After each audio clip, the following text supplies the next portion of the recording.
Good morning, good afternoon, good evening, wherever you are across the world. Welcome to our Chartered Body Alliance event. My name is Joanne Murphy. I am the Chief Operating Officer of the Chartered Banker Institute and I'm chair of today's event. With me here in London, I have a distinguished panel of experts and you, our virtual audience, who will be participating via Slido shortly, which I'll go into in a bit more details later. To introduce our panel today, we have Vanda Goldwag, Chair of the Financial Services Consumer Panel, Keith Richards, Chairman of the Financial Vulnerability Task Force, Anna Iman of HSBC UK, Lauren Fuller, Customer Journey Developer at NatWest, and Dipel Patel, Head of Client Services, Bureau Dolphin. Just before we go into our formal session, I'd like to take you through some of our research that we completed, which actually was the results of the panel session that we're just going to discuss today. Some of the key findings from our vulnerability research completed with the help of our Chartered Body Alliance members, and our joint survey was completed by members between August and September last year with just over 16,000 responses. The survey was inspired following the FCA guidance on fair treatment of vulnerable customers and the new protocols of customer duty. And although our professional bodies offer resources to assist our members in their day-to-day roles in dealing with vulnerable customers, the findings reveal more needs to be done. And our plea to the FCA last December was to encourage all employers to work with us to step up the training required and also to consider their employees' well-being needs. Some of the information that we've seen coming through from the survey, for instance, in the past 12 months, almost 6 in 10 respondents said that they had either directly or indirectly supported customers in vulnerable circumstances. Over 3/4 had discussed issues facing their customers, either directly with their team, frequently or occasionally. And 80% had policies in place, while just over 10% did not. However, most significantly, just over half, 58%, had received formal training structured that supported them in dealing with fair treatment of customers in vulnerable situations. And of those, only half had actually received it within the last 6 months prior to our survey taking place. Asked how confident they were in identifying customers in vulnerable circumstances, 2/3 of respondents felt they were capable of doing that, and around the same felt they had the ability to take the appropriate action. However, it does mean that we had almost 25% that could not do that. Most tellingly though, over 1/3 of respondents had themselves considered themselves as vulnerable within the last 12 months. As a result of the survey and the press that we've seen following that, the coverage, we actually developed the scenarios that we're going to be talking about today. So before we go into that, I'm just going to give you some guidance on using Slido so that you can fully participate. So you have 2 options. You can either go into your web browser and put in slido.com, or you can scan the QR code currently on your screen. This will open for you the browser, where you'll be given, if you type in, what should I do now, you'll be given some options as we go through the scenarios, and you'll be able to vote to decide each of the scenarios. So the way today's session will work is that we will play you a short video where you'll see the scenario playing out. We'll then give you the options in Slido so you can make the choice about what you would do in those circumstances. We'll see your votes and preferences coming up on screen that we'll be able to share with you. We're then going to have a panel discussion and we'll see if the panel changes your mind or gives you more information And then what we will do is we'll go back to Slido and you'll have an opportunity to vote again to decide which decision you would make. And we're going to do that 3 times as we work through each of the scenarios.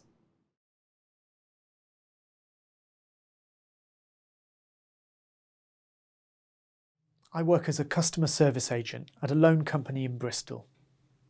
I take real pride in my work and find it enormously satisfying when I play a role in helping people achieve what they really want in life.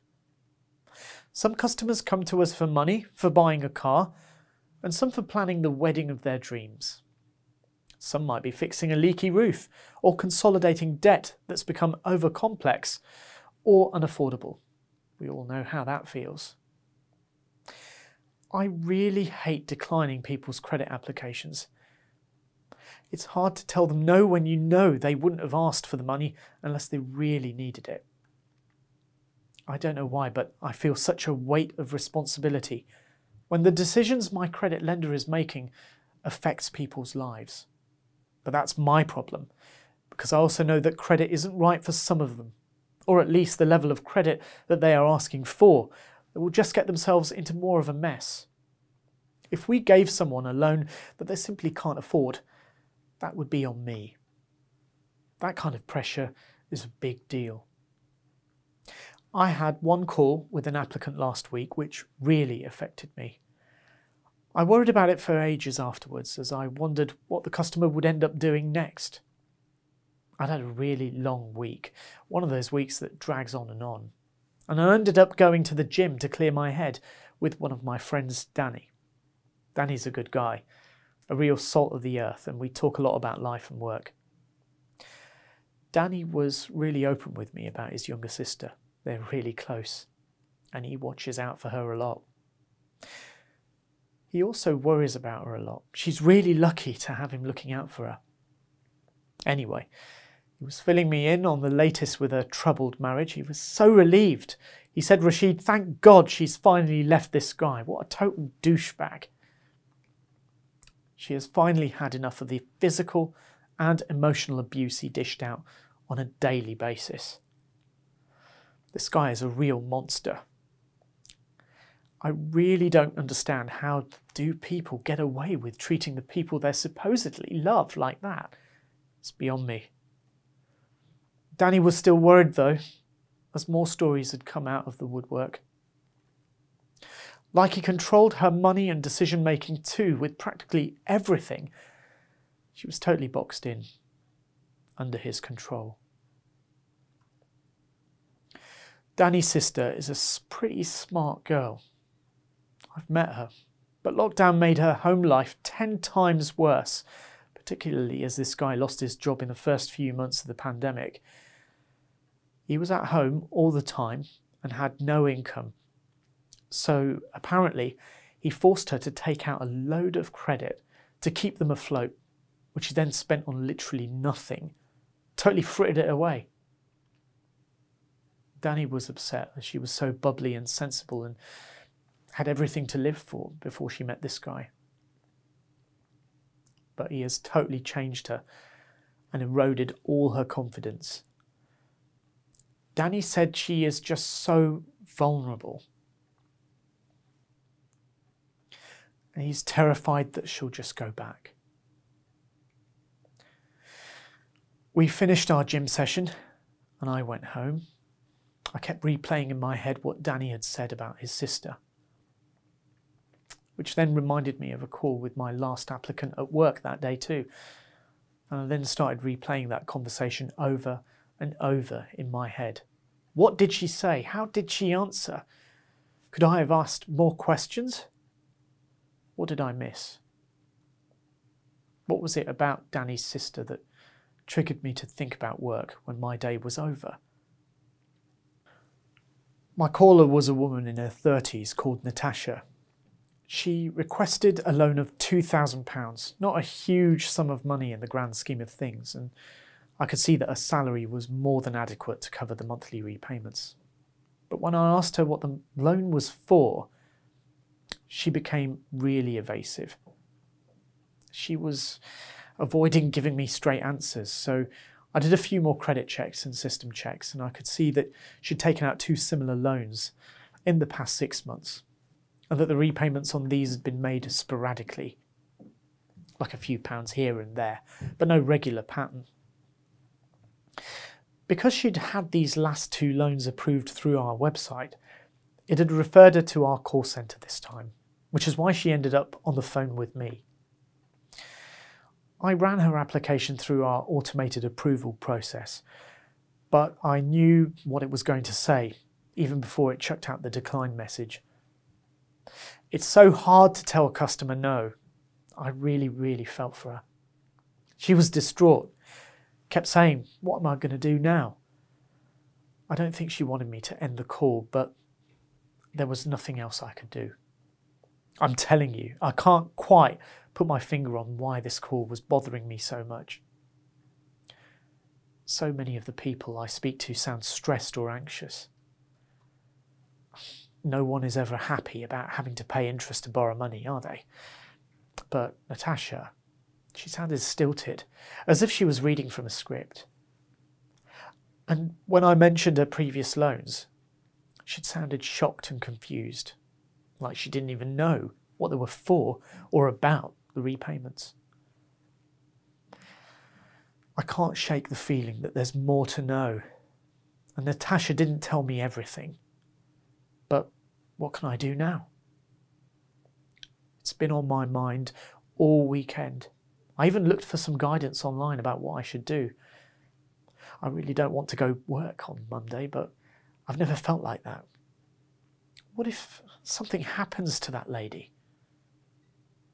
I feel such a personal responsibility. What action should I take now? A, contact Natasha myself and see if there's anything more I or the company can do to assist her. B, report the issue to my line manager and ask if she can offer any guidance. C, reach out to a domestic violence charity for advice. Or D, try and forget the situation and move on. Danny was only guessing that his sister's experiences could have made her temporarily vulnerable, and neither of us know anything about Natasha beyond what was disclosed during the loan application. So now over to you, our audience. So if you haven't opened Slido yet, you will see that on the bottom right-hand side of your screen, and you'll be able to take a picture of the QR code to open up on your browser to make a decision. So it's now over to you to make a vote to decide which option that Rashid should follow. So we'll just give you a couple of minutes to start making your votes. And our totals are going up at this moment in time. So should he contact Natasha himself? Now that's option A. Report it to his line manager, option B. Reach out to domestic violence charity for advice, or try and forget the situation and move on, option D. So if you'd like to make your decision, and what we do once we've got a good number of our audience voting, and we're going to come back to our panel to have a bit of a discussion about the different options available.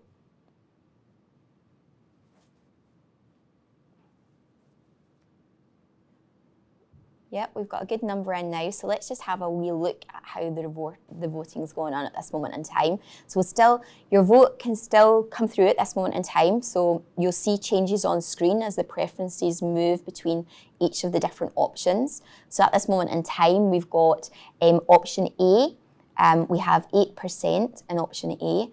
Option B, up to 10% now in option A, just as we speak. Option B is definitely out there. It's 83%, and option C is 5%, and option D is 2%. So I'm not sure whether, given the extent that option B is in the lead, I'm not going to see that changing right now. But let's see, if we go over to our panel at this moment in time, let's just see what our panel might do in this situation and what advice they have to offer. So I'm just going to come to Anna, first of all, with a huge experience in customer experience, and just to talk through what should Rashid do in these circumstances, and what would you do if it was you? Yeah, thank you. So I think this is a really interesting dilemma, and the options are really interesting as well. It's encouraging to see option B as being the outlier. I think for me, it's not necessarily clear cut. If I had to pick an answer, I would probably go for B. But my hope would be that that would then lead to almost a combination of A, B and C being explored with the customer.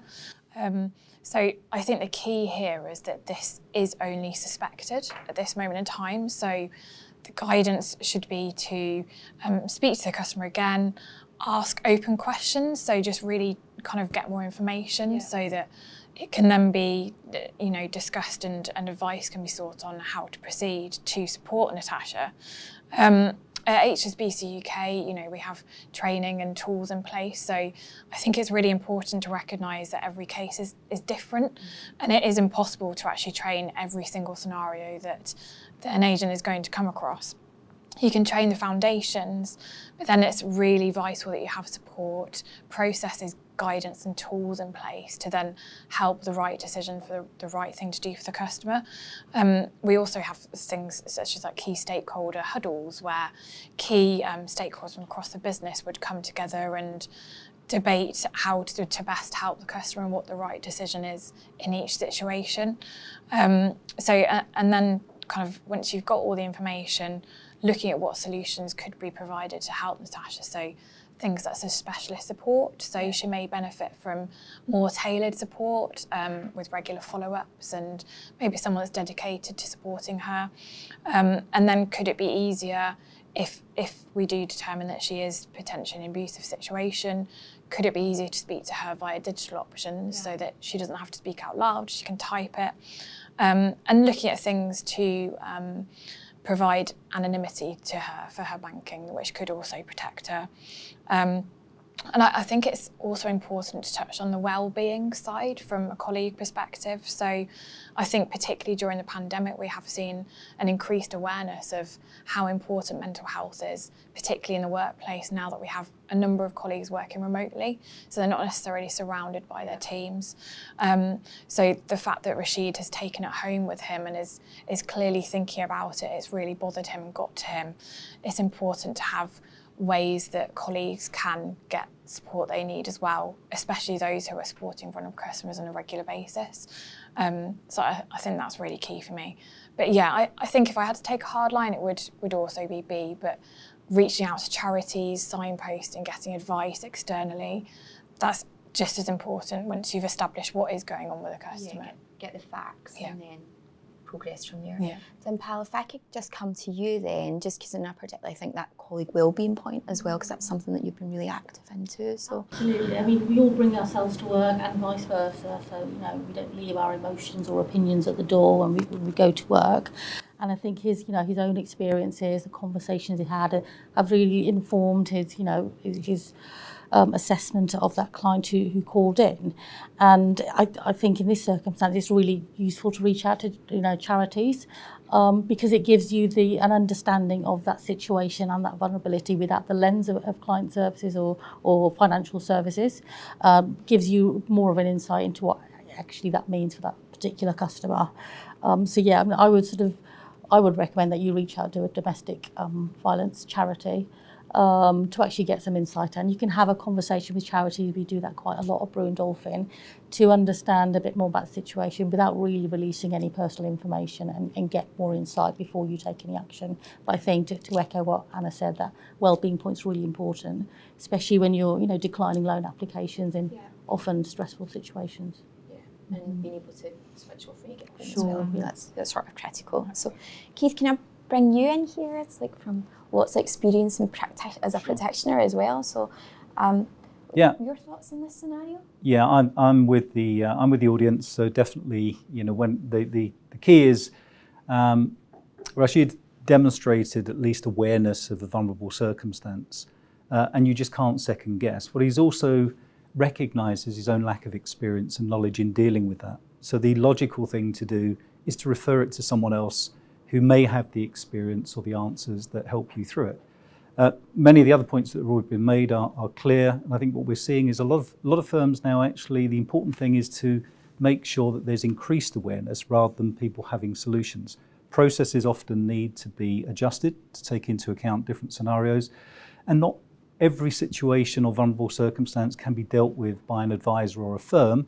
So the point that Dimpel made about making sure you understand where you can signpost or refer a customer or client off to is really important. So there are a lot of organisations that are set up to provide support that actually would be better than a firm trying to deal with it necessarily themselves. But the key is identifying a vulnerable circumstance and doing something about it is key, but making sure that you take advice if you don't have the experience or relevant knowledge of knowing exactly what to do. I think it's just an excellent point, isn't it? Because it is about that signposting. There's so many different scenarios, so difficult to train people in every single one, but actually what we need to understand as professionals is where do we go for that support? Where do we reach out to? And Lauren, if I can come to you, because obviously you're involved in designing those sort of journeys and making sure people have got the right signposting in place. So what's your take on this scenario, and what would you be advising?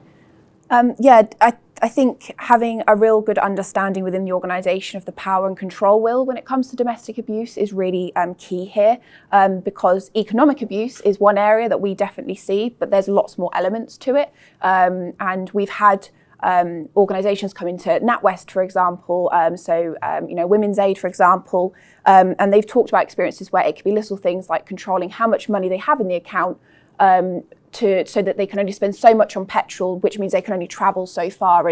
And there's lots of different ways, and this is a very complex subject. So it's not just lending and borrowing money. It could be really how they control that person. And I think when we come to design products, we now need to start putting that lens on those types of customers. We can't keep thinking of that one holistic person. We need to start thinking about all the different variables and intersectionality we have of our customers. So for me, it's looking at how we can help domestic abuse. Obviously, I work primarily in mortgages, and it's a really difficult one because as a bank, we have lent this customer money, and we've got this concern that we've now got customers who can't pay their mortgage because their partners left them in this situation, but they don't want to lose their family home. And it's so incredibly complex. And I think the real benefit comes where banks work with these charity partners, so Refuge or Women's Aid, and make those alliances, because we can learn so much from them, and they can give us the guidance about how best to support our customers. So it would have been lovely if Rashid's company already had this kind of key engagement, and they were trained on, if Refuge came in, which is a partnership that NatWest have, and they do this kind of training around this is what economic abuse looks like, this is what domestic abuse looks like, set up, branches to be refuge centres, so that if a woman comes in and, does the symbol, that they're looking for support and help. So I think these are great options, and definitely, obviously, if Rashid doesn't know what to do, speaking to the line manager should definitely be your first port of call. But it would be great to see on here that their organisation now goes further to design and help customers in these circumstances. Vanda, get lots of nods from you. Well, yes, I was Nice about to say that, in essence, what I'd like to answer is C. Not that Rashid should do it, but the organisation should have already done it. So the organisation should already have access to domestic violence charity, as Lauren said. And I think there's another thing about training. It's very easy to sort of characterise vulnerable people in a certain way. And I think there's a great deal of training to look about people who are elderly, or who are deaf, or who are blind. We don't necessarily always think about people being vulnerable in other circumstances. And there's a great organisation called Rights for Women, and they have made a task of getting women who have frankly killed partners and husbands out of jail. And one of the weirdest things is there are some women who have since been pardoned for killing their husbands, who are still paying off loans that their husbands took out in their name. So the society accepts that in a moment of fury or anger or self-defense, they killed their husbands. But financial services companies are still making them pay loans that their husbands or partners took out. And what that tells me is that even people who sound very together and very middle class and very educated can still be absolutely trapped in these domestic violence situations. And so what I think everyone said really is that we need training. And you can't expect an individual like Rashid to solve the problem himself. You need training from your organisation and support from your organisation. And I also think we need to support our staff in understanding that not giving out loans is sometimes the right things to do. Yeah. It's very difficult if you're very customer focused, but not adding to her problems, not adding a third loan that she can't pay off is probably the right thing to do for her. Yeah, that's a really good point. So, okay, so now you've heard the panel's expertise, it's back to you, our audience, to see whether you have changed your mind. So it's time for your second vote. So let's just see whether that's had any influence on where you originally were. In a way, a strong support for option B first time round. So let's just see where we are now. Oh, wow. Oh, let's get a wee bit more time, because I think that was just our hot off the press there, our very first voter we got. So let's just wait and see how this goes. So there's a wee bit of change going on. Just numbers are low just now. Let's just see how this moves. But certainly we've got a higher percentage going into option B about the line manager to offer guidance. And I think that was something that came through really strongly with the panel, is that you're not expected to have all these answers, and that going to find the support from the right people, the expertise, whether that's in your organisation or out with your organisation, going and seeking the right support so that you can make the right decisions for the customer in question and help them as much as you can. I'm just going to wait a couple of seconds to get a bit more votes in. I think we're just up to almost half the audience just now, so. But I don't think we're going to have too much change here. So yeah, so we've got a definite option B, report the incident to your line manager, ask for more guidance, and then obviously, hopefully their next step, as the panel said, you know, if they're not already working with domestic violence charities, that they would be getting in touch with them to understand the best way to support this customer in this instance. Okay, so I think we're just about there. Okay, so now that you've got the hang of it, we are going to now go on to our scenario 2. So we're going to have show you a video just in a wee minute, dilemma 2, with Sean, and you need to find out what would Sean do in this instance.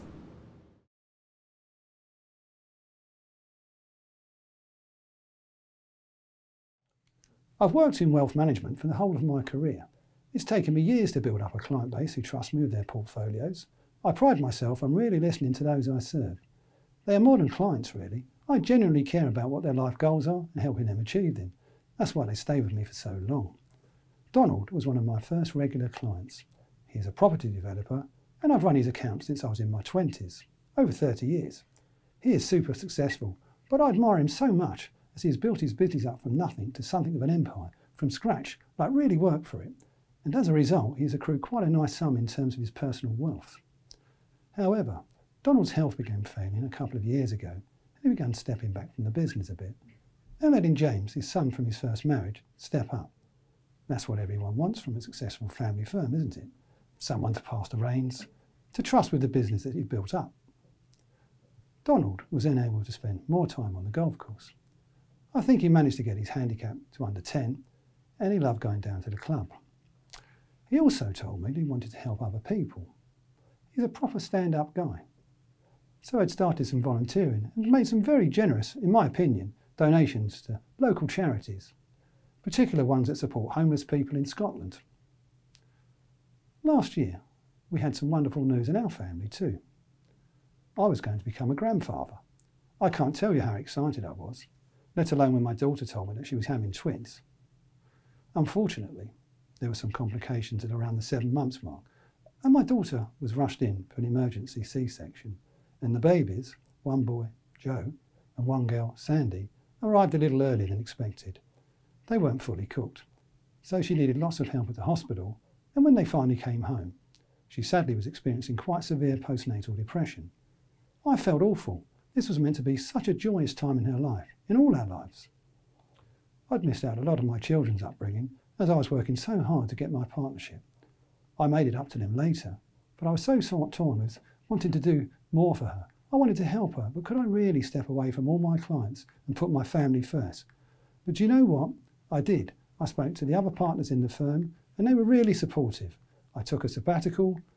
Listen to me, I sound like a kid about to embark on a gap year so that I could take some time out and help my girl and her husband at this crucial time. It was the right decision. It was a hard one, but definitely the right one. At least I thought it was.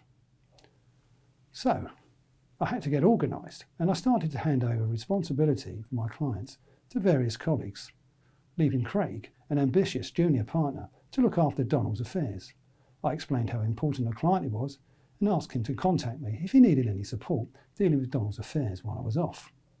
We'd been following a pattern of investment for some time, and Donald was clear about his attitude to risk and his desire to continue to help people if he could. As there was no reason why he couldn't, I almost felt reassured when I didn't hear from Craig or my firm over the next few months. After all, risk-averse Donald has always insisted that his money be invested in fixed interest assets with some diversification into equities, and there was a clear plan in place. After 8 months, and with a mixture of sadness, my grandchildren are now adorable bundles of joy, now crawling around with great big smiles on their faces, and they light up every room they're in, but also with some relief, because I craved to go back to what I knew and loved at work. I returned back to my firm full time, but it definitely had changed something in me, and I was now thinking that I might stay at the firm for another year to 18 months max before taking early retirement, as the kids would be toddlers and I could help out some more, as I had enjoyed it so much. Catching up with everything on my first day back at my desk, I was alarmed to learn that Donald's health had apparently taken a turn for the worst. Craig told me that he'd become increasingly frail and confused in recent months, and too unwell even to enjoy his weekly 18 holes of golf. That can't have been good. Apparently, his GP had referred him to a specialist for a diagnosis of dementia, and as a result, Donald had signed a continuing power of attorney giving James control over his financial affairs, as well as the running of the business, which he was already in control of. I was shocked to hear that as well as halting Donald's charitable donations, James had, over the past 2 months, instructed Craig to make significant changes to his father's investment portfolio, buying into higher risk funds and even cryptocurrency. He had also made substantial cash withdrawals, which Craig tells me are apparently necessary to fund his father's care. I know care is expensive, but this was equivalent to him being cared for on a Caribbean island. What on earth was he paying for? What made it worse was in my first week back, and upon hearing about my return, I received a phone call from Samantha, Donald's second wife, who was in floods of tears. She admitted that while she had never got involved before, and didn't really have a head for business, she couldn't understand why James was making so many changes. You could tell she didn't want to cause any friction or to cause any family rift, but she was frightened that James might be manipulating his father's estate and cash flow, so there would be less for her and their school-aged children to inherit. Never mind the charities that she knew Donald had generously provided for in his will and cared so much about. She was already dealing with so much in caring for Donald, but this was a big weight on her mind, and she sounded relieved that I was back and could sort it out. I was devastated how things changed so quickly. I felt so guilty for taking some time out of my own family, which seemingly left this to happen. What should I do next? What action should I take? A. Arrange a meeting with Donald and Samantha to try to get to the bottom of things. B. Report my concerns about Craig's handling the situation to the managing partner. He should have been more insistent that James continue to manage his father's affairs, as Donald would have wanted. C. Contact the office of the public guardian to report abuse of the continuing power of attorney. D. None. James is Donald's son and heir, and is within his rights to handle the estate as he sees fit, and she will be leaving the firm shortly anyway.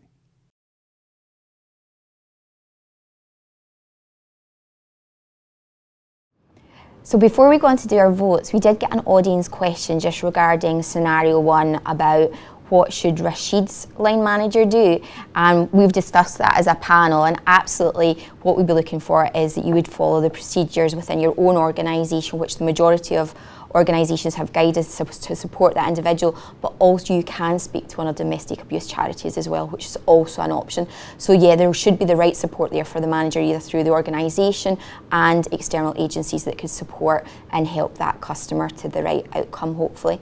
So but on to scenario 2 now, and what should Sean do? So you now have an opportunity through Slido to make a decision on Sean's choices. So option A is arrange a meeting with Donald and his wife to get to the bottom of what's happening. Option B is to report his concerns to management about the managing partners, to talk about James's behaviour in managing Donald's affairs.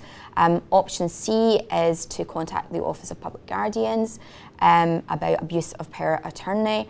Our option D is do nothing. So now, if you'd like to start making your votes on Slido using the app again, so A, B, C or D, and let's see your preferences this time round with what Sean should do.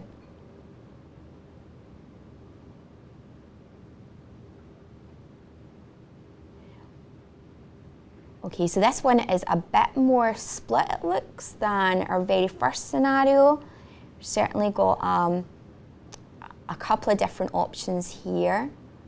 So option A and B are definitely the strongest. Glad to see so far nobody's going for option D. I'll just get a bit of movement. We'll give you a couple of more seconds just to get the votes in before we go to the panel discussion.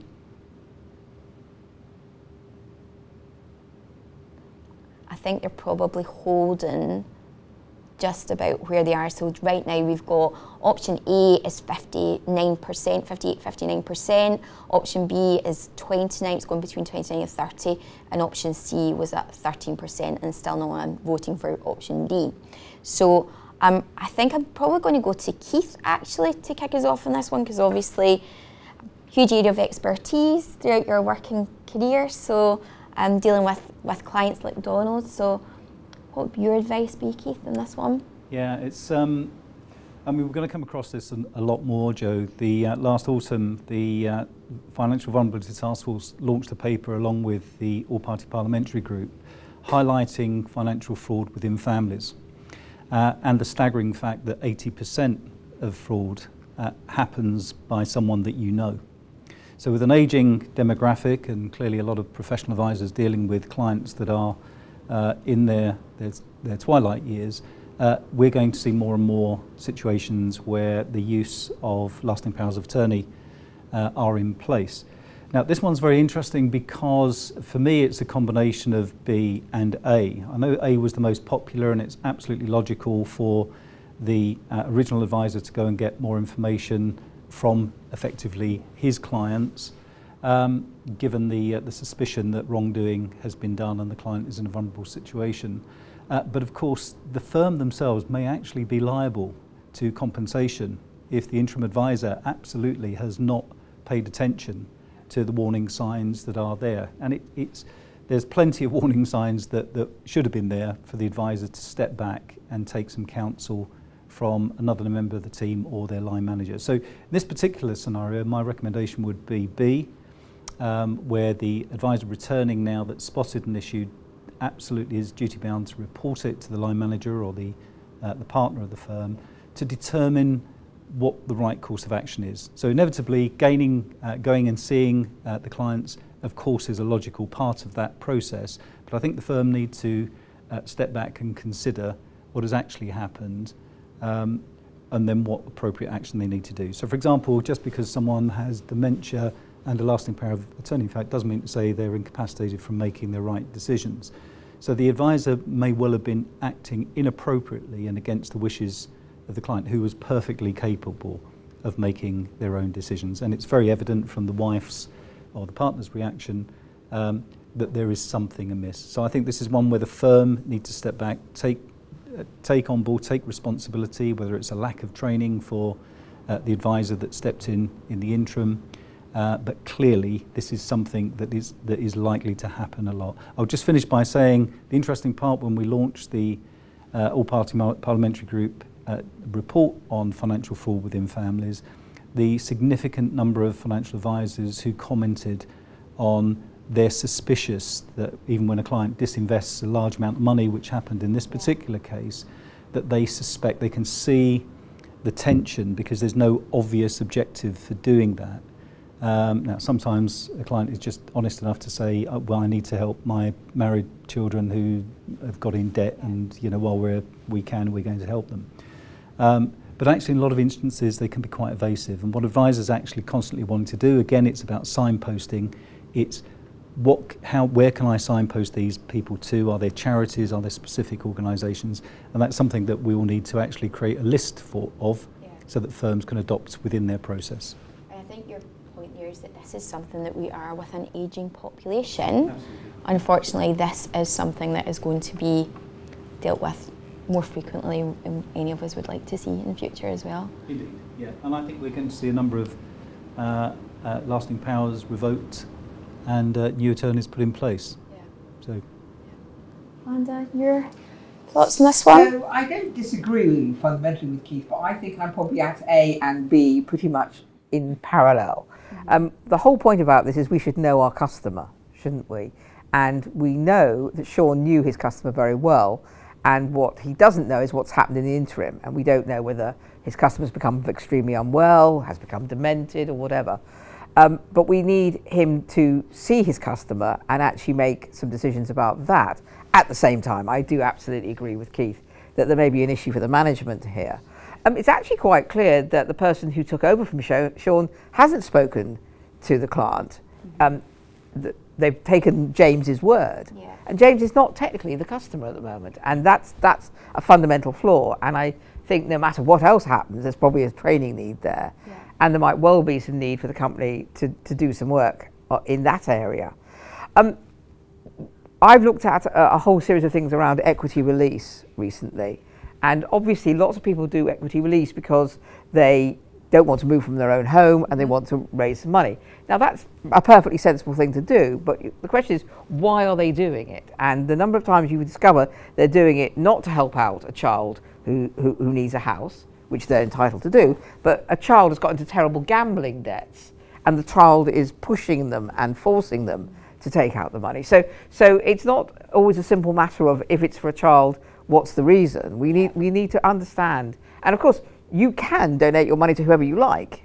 And you can give it to a cat charity. You can give it to your son who's gambling. But what you need to know is to understand that that's a genuine decision. I also think there's some issues around Scottish and English law around guardianship, isn't there? I have a vague feeling that that's begun to separate off.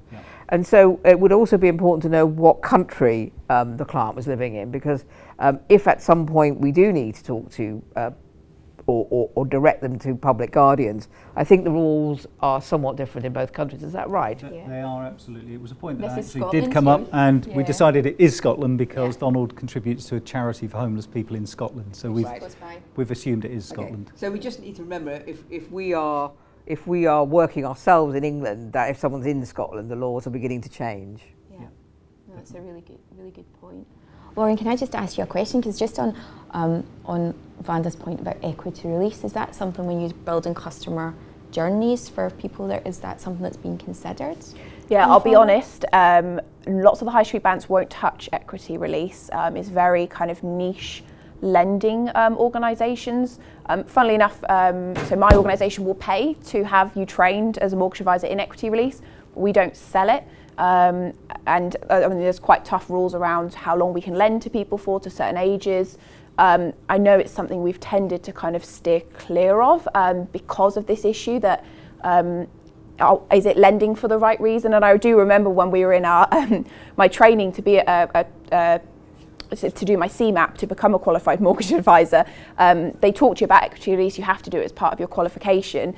And someone said, I would never ever let my parents do equity release ever, because I just think it's lost money that we just never get back. Like that's my inheritance, that's our family, you know, that's their home.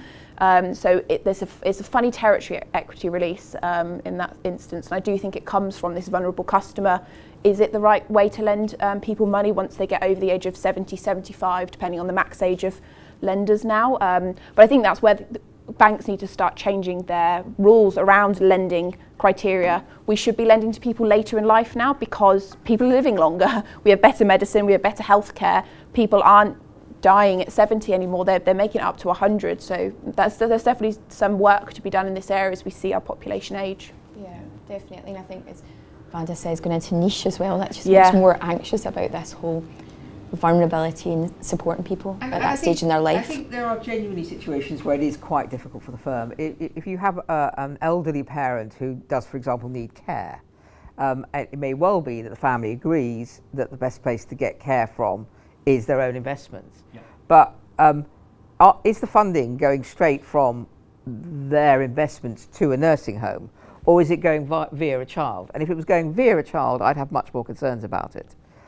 So I think there's that issue as well, the issue of tracing where the money that's being released is going.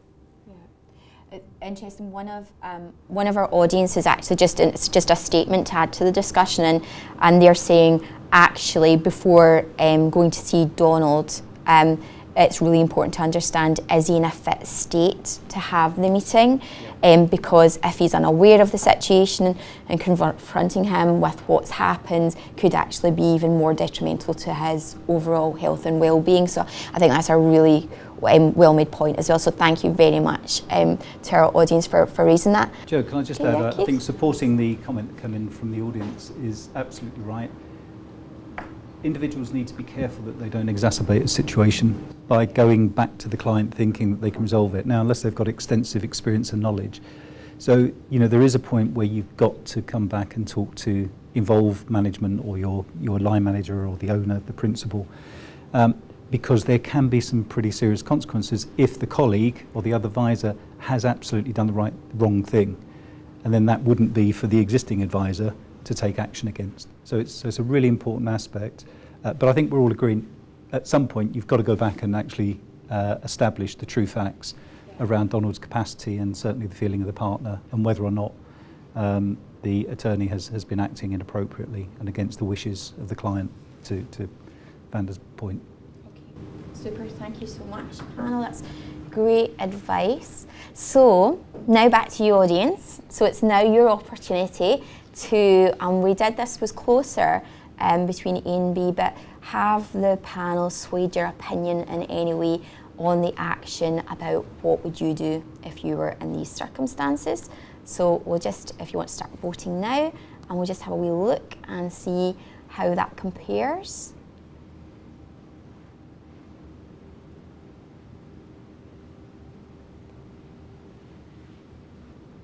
So a lot of responses in our arrange a meeting with Donald and Samantha to get to the bottom of things.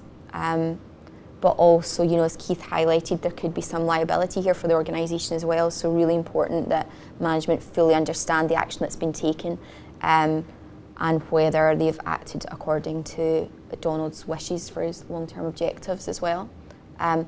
Yes, we have got quite a wee bit of movement on that one. So yeah, majority of the audience are now going for B, which is raising concerns with management initially to understand what's actually happened and how they're continuing to support Donald. But then obviously we have got that sort of follow-up where we've all spoken about arranging the meeting with the family if the circumstances are correct, but actually getting all of the facts of the case so you can understand what needs to happen next on that one as well. So I think that's fairly well split between that. I think the voting's just about finished. We're not going to see much change, so about 3/4 going for B. Okay, so now, so you've got the hang of this now, hopefully. So we're now on to our last scenario where we're going to look at Chabundo. And she's going to take us through a dilemma that she currently has. We're going to watch this as before, give you the opportunity to vote, have a panel discussion, and then you've got an opportunity to change your mind. So we'll just play that for you now.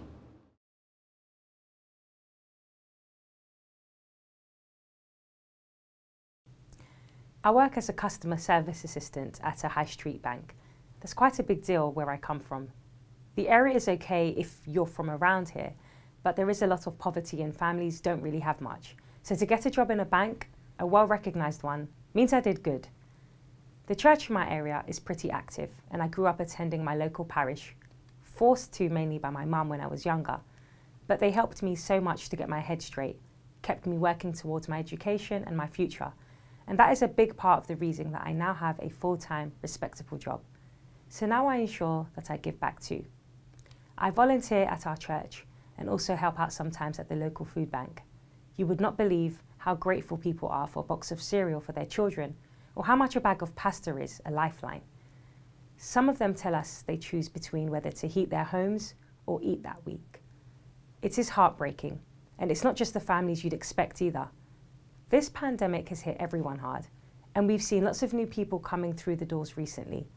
Some of them are so vulnerable, so I'm glad I can do my bit to help. At church, a couple of Sundays ago, I bumped into a guy that I used to be in the choir with. He looked so sad. I asked how he was. I had no idea he'd recently lost his wife. She was only in her 60s, but it was also sudden, and you could see that he hadn't really processed it all yet. Grief is overwhelming, but he said he was trying to be practical and to get his affairs in order, and that the vicar had told him that I worked in a bank. I thought that was a strange thing to say, but he went on to tell me that he'd visited his local bank branch, thankfully not mine, last Friday, to go through his late wife's financial affairs. He was told they weren't able to help because no one who does bereavement is working today. You'll have to come back tomorrow. I was mortified. How could they treat him this way? What was wrong with these people? Even if they'd have sat him down with a cup of tea and taken some notes for goodness sake, it would have just been better than just dismissing him completely. I felt like I had to apologise for all banks, so I tried. I offered that there was probably a process and only one person had been trained for that, and that perhaps he should call in advance next time.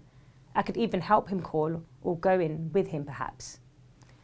When I got into work on Monday morning, the first thing I did was check out our intranet system for advice for customers in vulnerable circumstances. How would me or my colleagues have handled that situation? Would I have known what to do? What the processes were to save sending him away? I couldn't find anything easily, and I couldn't shake the feeling that we, at the very least our team, should all be doing more. So I spoke to several other colleagues too, and found that actually no one in my branch was that clear on what should happen in that scenario, or what we should or shouldn't say. It was kind of left up to our own common sense.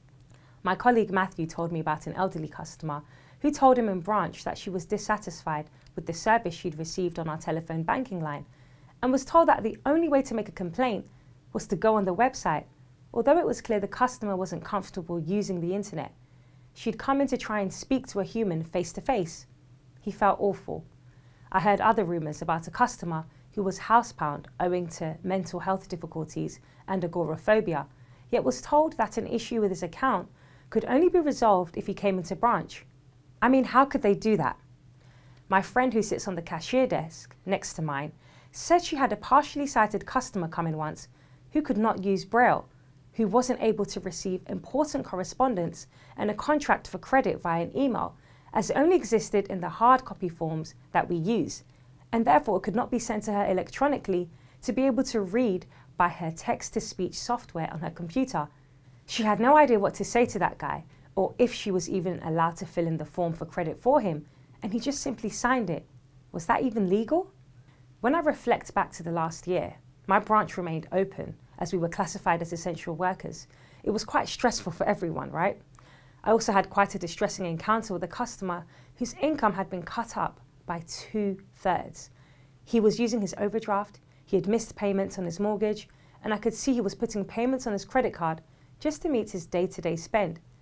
He told me that the automated letters he was receiving from us are causing him to panic, to the point where he said he was afraid to open any of his posts. I felt so bad. How were we to know about his situation? I tried to assist the customer as best as I could, including arranging to pause the automated correspondence, which seemed like the right thing to do in the short term. I then went online and read the FCA guidance on the treatment of customers in vulnerable circumstances to check I was doing the right thing. I genuinely think my colleagues and I wanted to do the right thing in all of those scenarios, and we tried to do our best to help all customers, despite the requests getting more and more challenging. But I do feel that many of the processes my bank has in place might not be adequate to meet vulnerable people's needs. We should be doing more, especially living in an area like this. I feel that my colleagues and I are pushed and even incentivized to serve customers at high speed and volume. It's all about the numbers. It is how we are measured, how my performance is rated. And our automated processes make it difficult for customers to find an escape plan and speak to an advisor if they're struggling with an online channel or chatbot. So what happens is they end up coming back into a branch to talk to a real person, us, like how it's supposed to be done. Or worse, many of them no longer seek help, but just get themselves into trouble. I'm confident that we are confident in identifying a customer who might be vulnerable. I am, at least, as all my volunteering helps with that too, thank goodness. And we are all eager to do whatever we can to help and support those that need us. But do we have the specialist knowledge or the right processes to assist the most vulnerable people properly? This is important to me, and the guy at church just brought it all closer to home. It really knocked him. I don't think I realised how important we are in people's lives and the difference we might make, but I'm really stuck as to what to do next. What action should I take? A. Request a meeting with my line manager and volunteer to learn more about what other banks are doing for the care of customers in vulnerable circumstances, and possibly look for some localised or accessible training for my colleagues. B. Find out if my organisation has a whistleblowing or speak-up champion and contact them to act on this information, and then inform the FCA of the shortcomings in my branch, in the hope that they will investigate the wider organisation if they do not have this in place. C. Consider looking for another job at another financial institution that offers better levels of care for vulnerable customers. After all, from my junior position, what chance have I got of making big changes?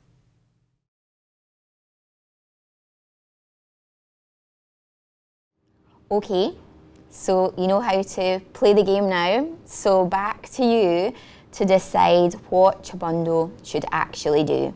So option A was request a meeting with her line manager and volunteer to learn more about what other banks are doing in this area. Option B was to find out if her organisation had a whistleblowing champion and contact them. Option C was consider looking for a job elsewhere. So far, none of you are going for that option, which is good to know. But we've got a fairly strong preference coming in right now on the voting for option A. So I'm just going to let the voting run for just a couple of minutes longer to see if we've got any change overall and the votes that we see coming through just now. So that's going up. Yeah, I think a couple of more preferences going for B. Oh, it's going up and down a wee bit. So I think we're almost there. I don't think with almost got 50% of the audience have voted. So I don't think we're going to see any drastic changes. And it looks as if option A, request a meeting with our line manager and learn more about what other banks offer to care for customers in vulnerable circumstances, and looking at training for colleagues is 80% of the vote. So I'm going to come to Vanda first to just talk about this dilemma. And are you in agreement with the audience, Vanda? Well, of course I am in the end, but I would like to make a point for number C, which is she storms out of her company and goes to get another better job. If companies actually understood how distressing it is for their own staff not to be able to do the right thing, they would take this much more seriously. This is a woman who cares. She's got insight from her community. She's got insight from her church, and she really wants to do something. And yet she's now going to struggle in her own organisation to get them to behave better. Of course, I don't want her actually to leave, but companies ought to understand that when they don't support their staff and they don't give them the skills they require, then the desire is just to go away. So I think A is probably where I would get to in the end, because she's also volunteering to help, and she's not just saying it's a problem, handing it over to her manager, as we were saying in other scenarios. She's also saying, and let me do some work on this, and let me see if I can get some access to charities or people in the community. Finally, I just want to talk very briefly about whistleblowing. I work by chairing the consumer panel at the FCA, so I know that when people whistleblow, it's an incredibly powerful tool. And so in extreme circumstances, I do think people need to whistleblow. We know that people tend to whistleblow when they're leaving an organisation, when they're upset because they didn't get a promotion or they didn't get a bonus. And so they leave and they tell the FCA finally some things they've always known. I really would like to suggest to everybody who's listening today that if you could see something that really is extremely bad or extremely worrying in your organisation, you think about whistleblowing before you leave, because the earlier people like the FCA are alerted to a problem, the more they can fix it. And it doesn't necessarily mean that they're going to find the organisation or get people sacked. It means that they can go to the organisation and say, look, we've had this evidence, what are you going to do to fix it? Yeah. So I've actually basically argued for A, B and C, yeah, you have. But in the end I'm going for A. E. Okay, thank you, Vanda. Lauren, what's your preference with this one? I like A. I think my concern is that branch bankers have to be a jack of all trades. I don't think I could do their job. They need to know about credit cards, they need to know about current accounts, they need to know about mortgages, they need to know about every minor process that a customer could walk into the branch and deal with. And I do put my, I bow down to them, because that is such a difficult job to do, because you don't know what's going to walk through the door.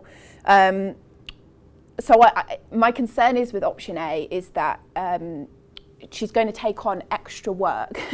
And I think we're already in a situation where we're very good at doing extra things and putting that extra added pressure and stress on ourselves.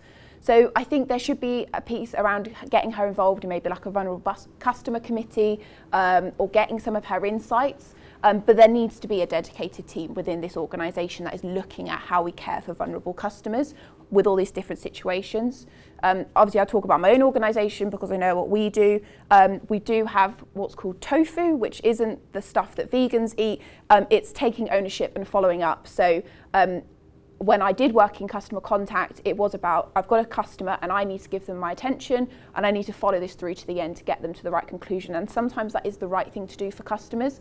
And that tends to build that brand loyalty where they go, I had a really great experience with Lauren on the phone and she really, really helped me today. And I'm going to go tell people about that really great experience that I've had. And I know that when someone on an account dies, that is probably one of the most complex scenarios. And I don't think there's a bank yet that's probably got this right at this moment in time. I know previously we've had things where you forgot to send the death certificate to the mortgage department, to the loans department, to the credit card department. And I mean, things get lost and then they go, we never knew that they died, and they still send out letters to the customer addressed to Mr. and Mrs. And that can be quite distressing. So I know that I think there's still a lot of work to be done in this space. But I think by using tools, so for example, we have Banking My Way. So we've built an interface at the front of any customer's accounts. And it's very much that kind of one bank approach. Every type of account has done this. They've built a Banking My Way, which basically says, here's some information you need to know about this customer. They're deaf, they're blind, they've maybe been affected by domestic abuse, someone in their family's died, they've got depression, whatever the situation may be, to allow that customer to bank in the right way for them. And I think that having processes in place like that, and it'd be great to hear kind of Anna's response from HSBC and what they do, because I think we're all trying to do this, we're trying to fix this problem. But there's so many scenarios and making sure we do it in the right way. So Banking My Way is something we've done to kind of help those frontline kind of agents, bankers, to be able to support the customer in the way that really suits them.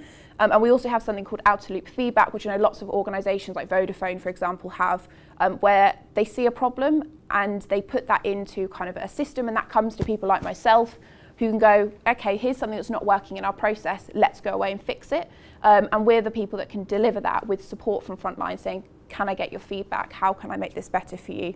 And something I'll kind of point out is a really great thing if you are someone that sits in a design type role, Cards for Humanity, not Cards Against Humanity, Cards for Humanity. It's a brilliant website, you can Google it, and it gives you different types of customer scenarios and helps you think, have what I've designed, is this process or this product, does that work for every type of customer? And it's a really great platform, it's completely free.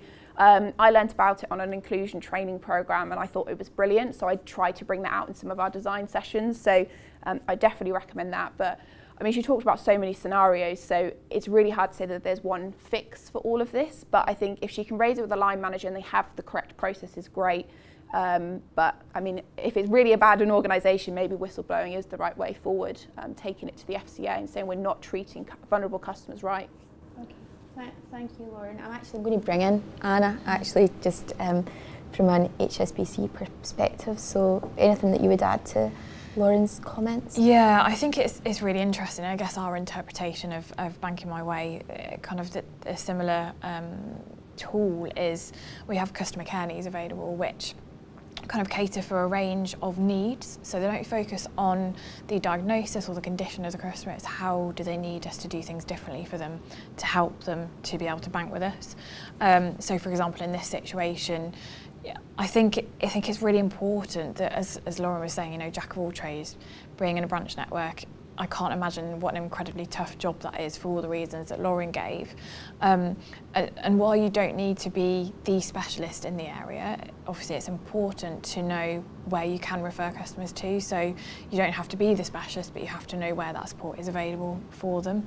And things such as the care needs system that we've implemented can really help everyone in the bank understand how to support that customer. So in this scenario, we have a care need for you know, life event sensitivity required. So that lets someone, whoever is speaking to the customer, know I need to do something differently here, something's happened to this customer. And then, you know, all the way up to things such as unable to take calls, which indicates that, you know, if we've got someone in the contact centre is maybe going to call a customer, that's not the right approach. You need to tailor communications with them, which all ultimately supports that tell us once approach, which is really important. So what this customer doesn't want to have to do is then have to have that same conversation with someone else in the bank, because it's very distressing for them.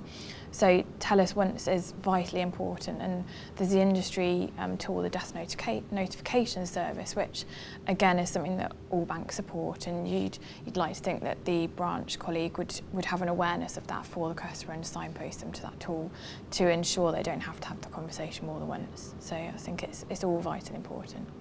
And Hale, just anything that you'd want to add to the scenario? Yeah, just to really echo what Lauren said about those feedback loops, and it's important that people have the capacity to feed things back, whether that be an observation outside the workplace or something you've experienced with a customer. I think that's really important.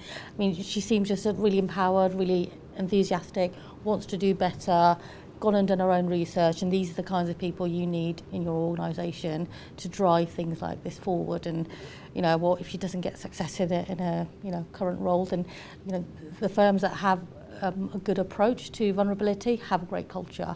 I've always seen that whenever I've spoken to on these types of events, is that you know, we need people like that who are sort of across disciplines and products and services, and can think sort of on a wider piece.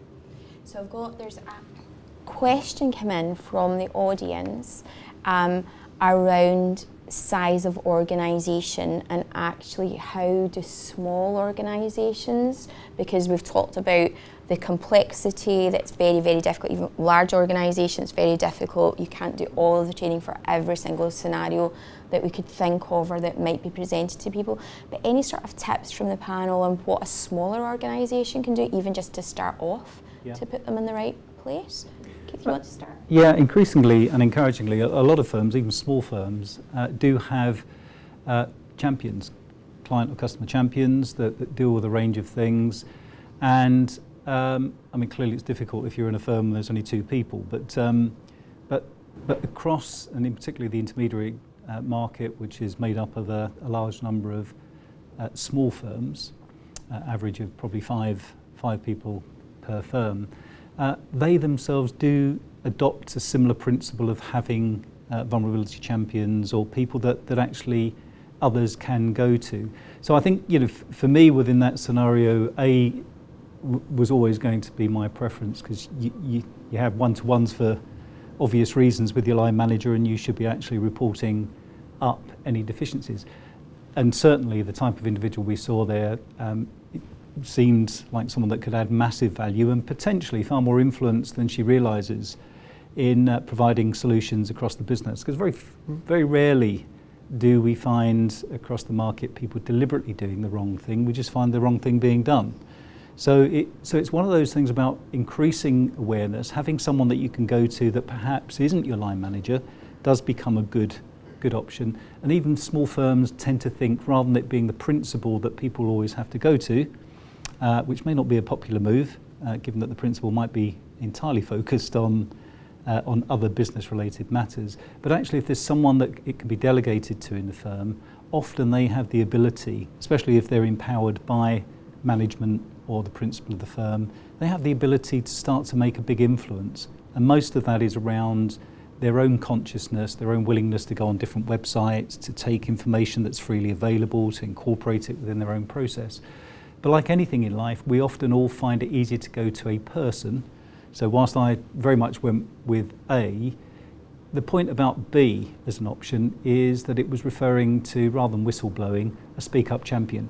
Yeah. And they can often be a much better alternative than the direct line manager, who they themselves might be extremely busy or very business focused. But being business focused doesn't mean that you don't care. It just means that you may not be as alert to the unintended consequences of, for example, improving response rate to clients.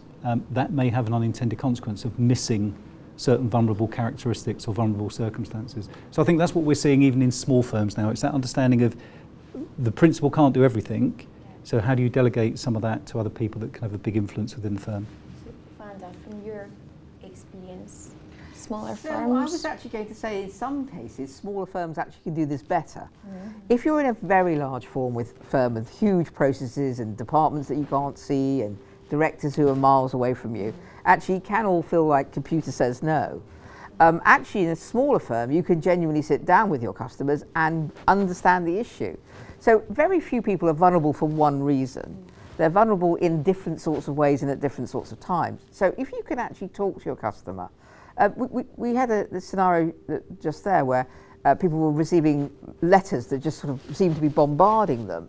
Well, actually what many people do in that situation is they don't open the letters. And of course, as we know, that makes the situation very much worse. So if you could sit down with someone and say, well, look, I'm awfully sorry we sent you 5 letters. Let's just open them up together and see what the letters are suggesting. Oh, look, this letter was suggesting you came in and saw us. Here you are. That's great, isn't it? Or this letter seems to be a bit confused about whether you owe us this or that. Let's get that sorted out for you. So I don't think small companies are necessarily worse. In fact, in some ways, I think small to medium companies have more opportunities to be more personalised. So I wouldn't be negative about small companies in this situation. No, I think that's a really valid point. I think big organisations are known for taking a long time to change process through lots of committees. Small firms, the decision can be made on Friday and changed on Monday. But I suppose it's having that structure and support in place, that definitely. You've got the signpost and that you know, if you're working in a smaller medium-sized firm, where to go and who that champion is that you can go to for support. That's critical in getting that established within your organisation.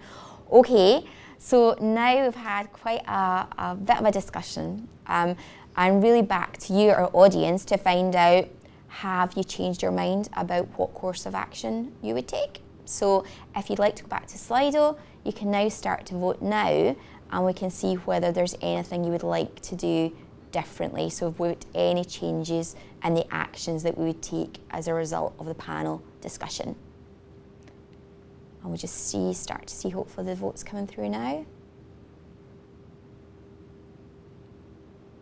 So remember, vote A was your request a meeting with your line manager and volunteer to find out more about what other banks are doing.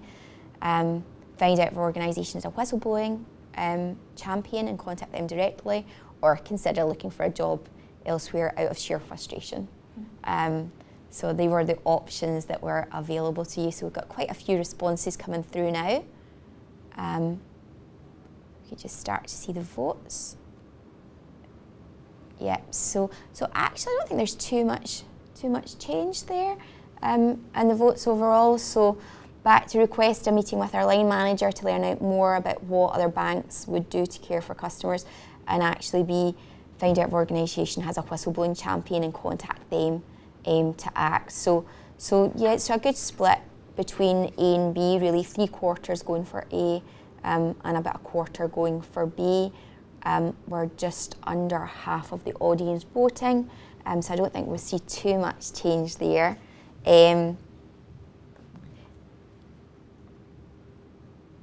Somebody's just put us in a comment while you're voting saying that mentioned in the presentation was that a colleague had signed a loan app on behalf of the customer. that sounds like a very serious breach of process and something that requires more than just talking to the manager about vulnerable customer support. You're absolutely right. Yeah, definitely that would require more than that to be done. And well spotted. We're glad to see that you were listening to the whole presentation. But yeah, there's a serious breach there that would have to obviously be investigated. Not seeing a big change there in the voting now, so I think we'll just probably call that to a close.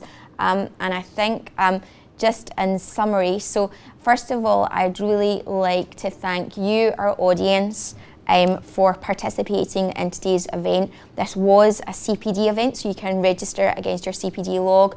It's been great to see that actually that you have hopefully learned something from our panel discussion, and with that I'd like to really thank all of our panellists for sharing their insight and expertise and helping you with making up your mind what to do. And as I said, one of the things that we need to remember is that you're not alone with any of these. If you come across these scenarios, it's really important. There's a network to support you, hopefully within your organisation and out with your organisation. You need to use that. But ultimately, customers becoming vulnerable at any point during their life cycle, that can happen to all of us. It's business as usual. It's not a unique situation. We have to understand that actually this is something that happens every day. Our policies, processes, procedures all have to support that, and the way that we educate people to deal with that has to be improved so that we've got the right things in place to help colleagues working in the industry moving forward, and we put the right support in place as well so that you don't go home at night worrying about the conversation that you've had with your customer. I'd also like to thank the Chartered Body Alliance members, so that's the members of CISI, CII and the Chartered Banker Institute. Without you, we wouldn't have the results of the survey and we wouldn't have been able to put this event together. So thank you so much for sharing your insight into what you see and observe within your organisations. And thank you very much for sharing your perspectives. And with that, enjoy the rest of your day and goodbye. Thank you.